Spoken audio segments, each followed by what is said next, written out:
So we fade in the rhythm.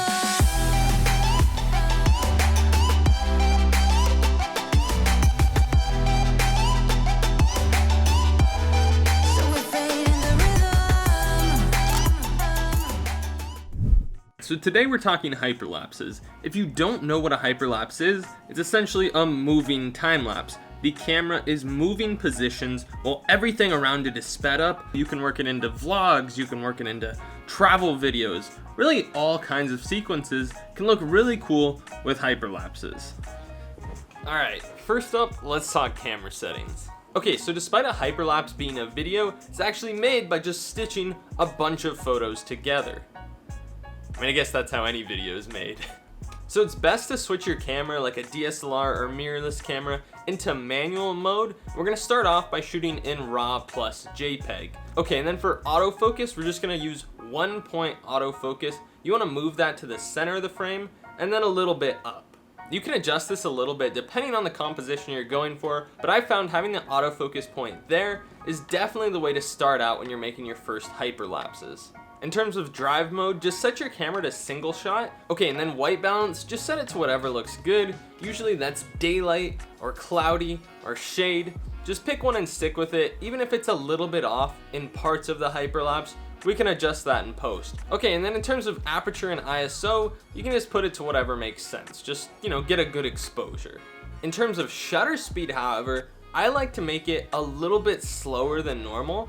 Somewhere between 1/30 or 1/60 is awesome. And the reason for that is you're gonna get more motion blur in your hyperlapse. The only caveat there is you do have to be more stable. There's a difference between a blurry photo and motion blur. If you're new to manual settings and a little bit worried, don't worry, just put your shutter speed at 1/160 or faster. That'll ensure that things aren't blurry. Another feature that isn't totally necessary but might help you out, check if your camera has an electronic level. This can be super helpful for just making sure your shots don't go left and right and sort of jiggle. Alright, let's talk shooting. So shooting a hyperlapse is pretty straightforward. Essentially all you're doing is snapping a photo, taking anywhere from 1 to 10 steps, snapping another photo, and doing that anywhere from like 70 to 200 times. Something to keep in mind is it's going to take 24 photos for 1 second of hyperlapse. So a 3-second hyperlapse is like 72 photos, and a 10-second hyperlapse is 240 photos. Like I said, it's a little bit of a tedious process. So the first step is choosing a location and a point to focus on. In terms of location, tall buildings work awesome, but you can really get creative with this. The biggest thing you want to do when shooting is you want to keep as many things the same as possible between each photo. What I mean by that is if you're gonna shoot at chest height, shoot at chest height for every photo. Ideally though, you wanna be looking through your viewfinder, shooting like this with every single photo, because the height of your eye really isn't gonna change much. So this is gonna keep it level versus it moving up and down between shots. And of course we're keeping all our settings the same. Even if clouds move and our shot starts to get underexposed, keep your ISO, shutter speed, and aperture the same. Whatever you set it at, just keep it there. So our camera's at the same height, we're trying to get it level between every shot, and we're keeping that focus point in the exact same area on our LCD screen or viewfinder, and we're focusing on the exact same point through our camera throughout the hyperlapse. Oh, and the last thing is I really recommend shooting with the widest lens you have. Anywhere from 12 to 24 millimeters is probably gonna work just fine. I prefer to use a 16 to 35, shooting at 16 millimeters. Shoot a little bit wider than you want your final frame to look, because we are gonna crop in anywhere from 5 to 20% while stabilizing this hyperlapse in post. All right, putting that all together, let's shoot some hyperlapses. Alright, so this first spot's gonna be perfect. We're gonna be doing a hyperlapse of the Ferris wheel back here. I'm gonna wait till it starts spinning, but that's gonna give us a lot of motion blur. But yeah, this should be a pretty cool first attempt. When it comes to the overall quality of your hyperlapse, it's gonna come entirely down to how well you shot it in camera, as well as how much time you're willing to spend in post-production. First, I'm going to show you the fastest and easiest way to get a working hyperlapse, and then I'm going to show you how to take it to the next level or get it stabilized if this first technique just doesn't work. Assuming you shot both JPEG and RAW, the first thing we need to do is separate these into categories. If you're a Windows user, the easiest thing to do is just right-click, sort by type, and then separate the JPEGs and the RAW files into separate folders. For Macs, it should be an almost identical process. Now, if you want to edit all your RAW photos in a program like Adobe Lightroom, I totally encourage you to do that, but importing all those photos, editing them all, exporting them, and then putting them in your editing software is a little more tedious, so to start out, we're just going to use the JPEGs. Okay, so next you want to open up a project file in your editing software and import your photos as a sequence by clicking the first photo, checking the box that says image sequence, and clicking open. Next, make a new sequence at either 1080p or 4K, whatever you want to edit in. Make sure it's at either 24 frames per second, which is what I prefer, or 30 frames per second, or 25 if you're overseas, and then drag that photo sequence into the timeline. Chances are the resolution of your hyperlapse is going to be super high.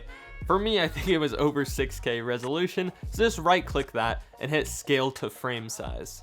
Now at this point it should play back as a video. If it doesn't, you might need to rename your photos. If your photos aren't in numerical order, it's probably not going to import correctly.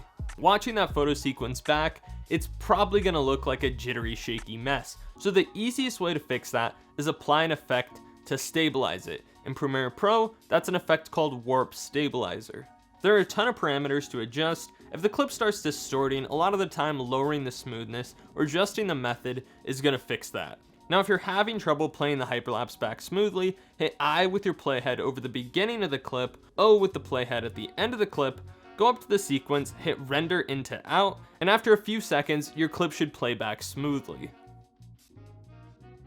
If you did everything correctly, at this point you should have a 100% usable hyperlapse.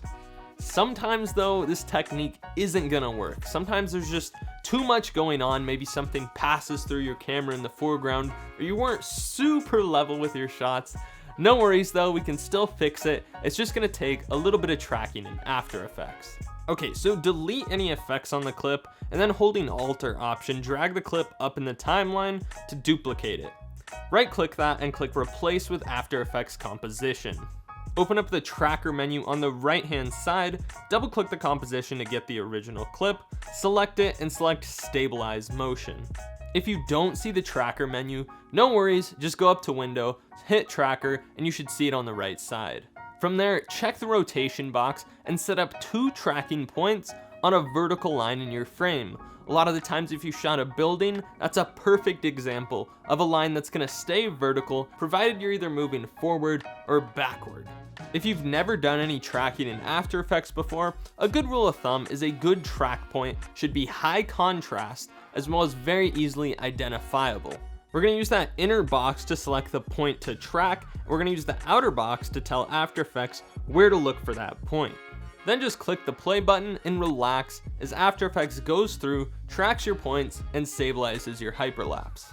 If you picked your points well, it should do a pretty good job, but if it does lose the points during the track, manually just move them back where they're supposed to go back to that frame where it lost track, and start tracking again. And then when it's finished, just click Apply. Now there's probably going to be a little bit of black space after the stabilization, so select your clip, hit S for scale, and just scale it up until that's gone. After that, I like to add an effect called Pixel Motion Blur, which makes the hyperlapse feel a little more surreal and less jittery. Be sure to change the shutter samples to 20. It takes a little bit longer to render, but in my opinion, it just looks way better. If it still isn't 100% stable, you can try adding Warp Stabilizer on top of this After Effects stabilization. Now, unless you're working on a NASA supercomputer, odds are it's impossible to play back at this point, so a lot of the time it just makes sense to export it, re-import it into Premiere Pro, and then apply Warp Stabilizer. Alright, and after all this tedious work, you can finally sit back and enjoy your finished hyperlapse. Now, admittedly, every hyperlapse is going to be a little bit different, and sometimes it's just not going to turn out how you want. There's just so many things that can affect the overall smoothness of the final product. So for your very first hyperlapse, I recommend just keeping it super simple. Find a nice tall building or landmark, move straight towards it, take your time, and really try and make it as perfect as possible. Once you get the hang of that, you can try some more complex movements. And of course, if you are running into any issues getting this smooth, definitely leave a comment down below. I'll try my best to help. Anyways, that's it for me. I really hope this video helped you out, showed you a new technique that you can add to your videos to spice them up. And as always, have fun, stay creative, and I'll see you all in the next one.